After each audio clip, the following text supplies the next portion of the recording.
Hey guys, JV here with a commentary on Prey. As some of you may know, this is the next game that I'm really looking forward to. It's got elements of System Shock, BioShock, Dead Space, and is being made by Arkane Studios, the developer behind Dishonored. On the surface, it's looking to be a great game, but Bethesda, the publisher, announced something this morning that got me even more excited: a demo. Before we start, quick reminder that you'll find tips and tricks guides, commentary, and a stream playthrough of Prey once it launches on this channel.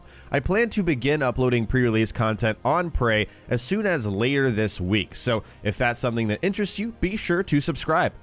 Let's start with the announcement. So today, April 12th, the same day that I'm recording and uploading this video, Bethesda announced the Prey demo opening hour. On April 27th, which is 15 days from now, on PlayStation 4 and Xbox One, the Prey demo opening hour will be available. Unfortunately, it won't be available on PC. I have no idea why. And that is literally all that we know at this point, but just a few things I'd like to know over the next 15 days before we get our hands on the opening hour. I'd like to know, number one, if your progress saves in the first hour and carries over. I think that would be a very convenient thing. I'd prefer not to play the first hour over again, and I'm sure that's going to be a thing. It just hasn't been announced yet. Number two, I'd like to know if we get some kind of in-game reward for playing the demo, maybe a little bit more ammo, not an exclusive gun or anything like that, but some very small minor reward for playing the demo. I'd like to see that.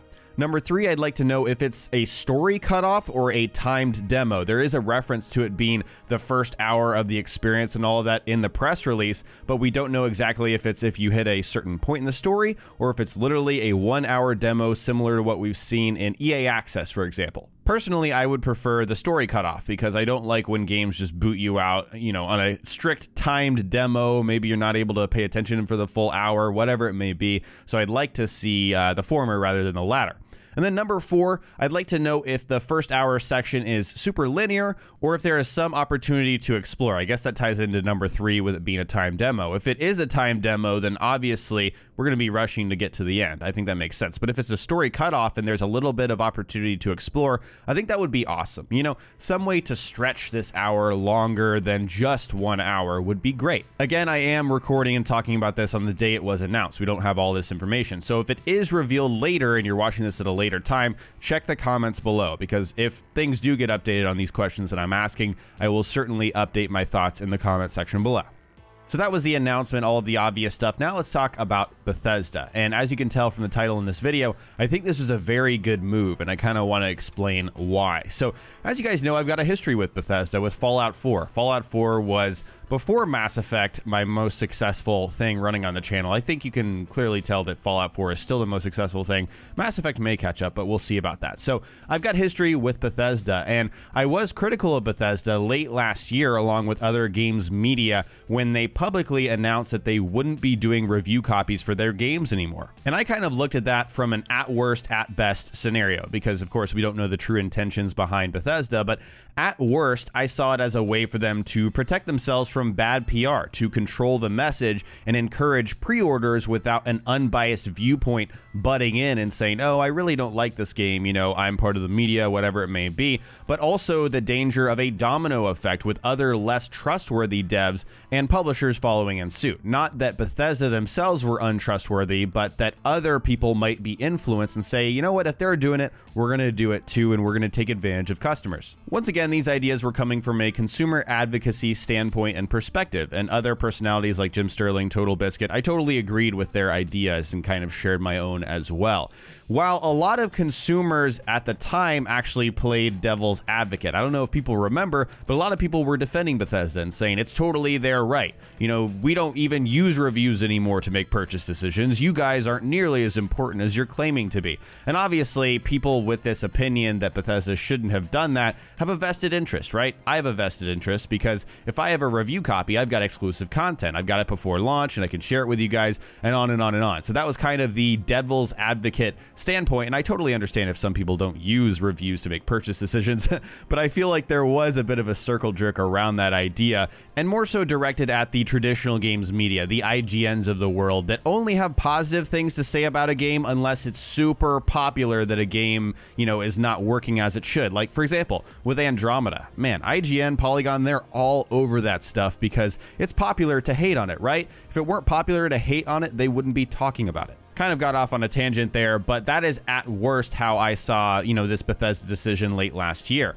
At best, I saw it as a show of confidence in their product. Like, hey, we're not having reviews go out there. Instead, we're going to have it right at launch and players can play for themselves. The game will speak for itself instead of kind of viewing it through the lens of one of these games media outlets or your favorite personalities. It turns out that Bethesda had been doing that for a while, and I was someone who witnessed that personally with Doom and Dishonored 2. Those are two games that I got review copies for last year that were published by Bethesda. They turned out to be my number 3 and number 4 favorite games of 2016. So very, very good games that I really enjoyed, both of which kind of had this internal policy before I believe they made it public. I think they actually made it public after Doom came out and before Dishonored 2 came out. And the record shows, especially from my opinion and a lot of popular opinions, Metacritic aggregate reviewer scores, is that Bethesda stuck to their guns and they succeeded. These were both very good games. It wasn't that Bethesda wanted to hide them from bad opinions,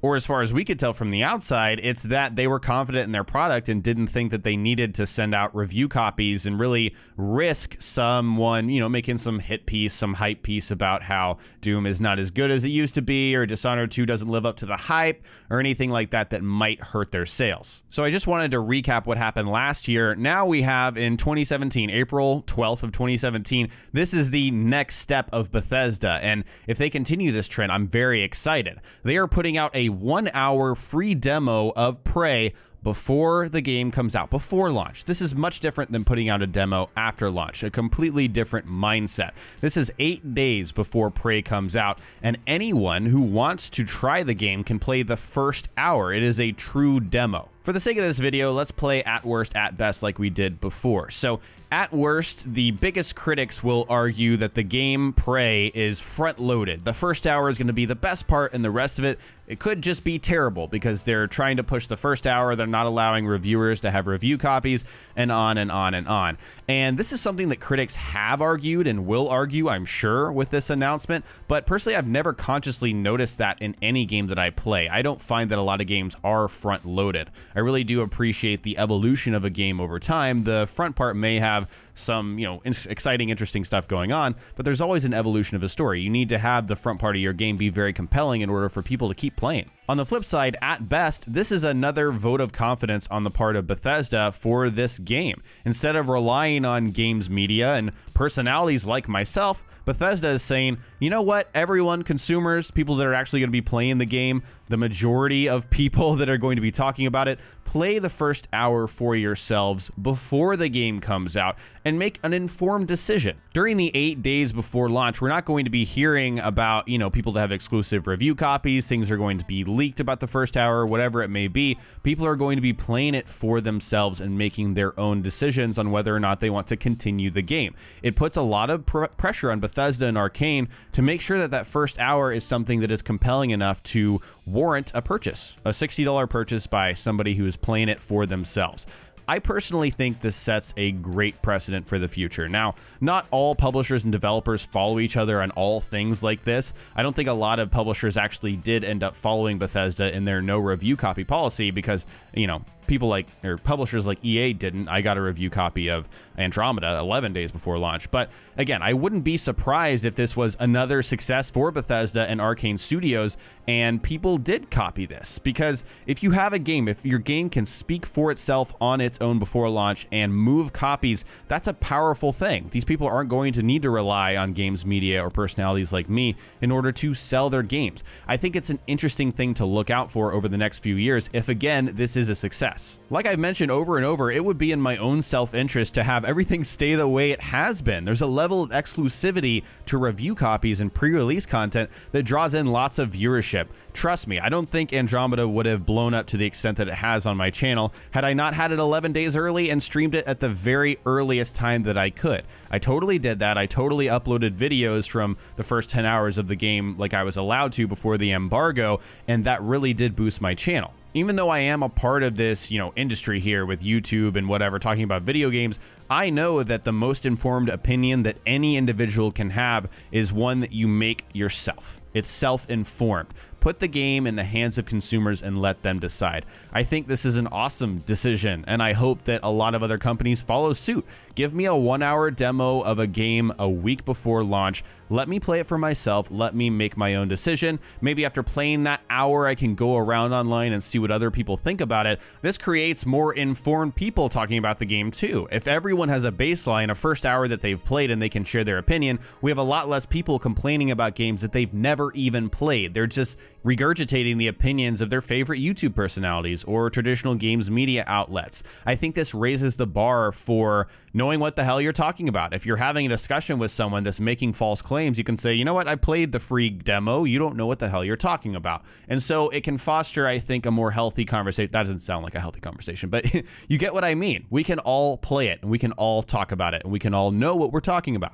So guys, those were my thoughts on the first hour demo. Again, I'm excited to play it, but I'm more excited about the possibilities of what this could bring from the rest of the industry and from Bethesda games in the future. I hope this is something they follow. I hope it is a success just for the precedent that it will set. So anyways, of course, I'd love to hear your opinions in the comment section below. Do you think this is a good idea, or do you think, that games media still needs a review copy to share their ideas that are unbiased? Of course, I totally hear that perspective and understand that too. So let me know what you're thinking in the comment section below. If you learned something new or just enjoyed this video, remember to hit that like button. I'd really appreciate it. And don't forget to subscribe if you haven't already for Prey tips and tricks guides once the game comes out, commentary, pre-release content, and my stream playthrough. Thanks so much for watching, and I'll talk to you next time.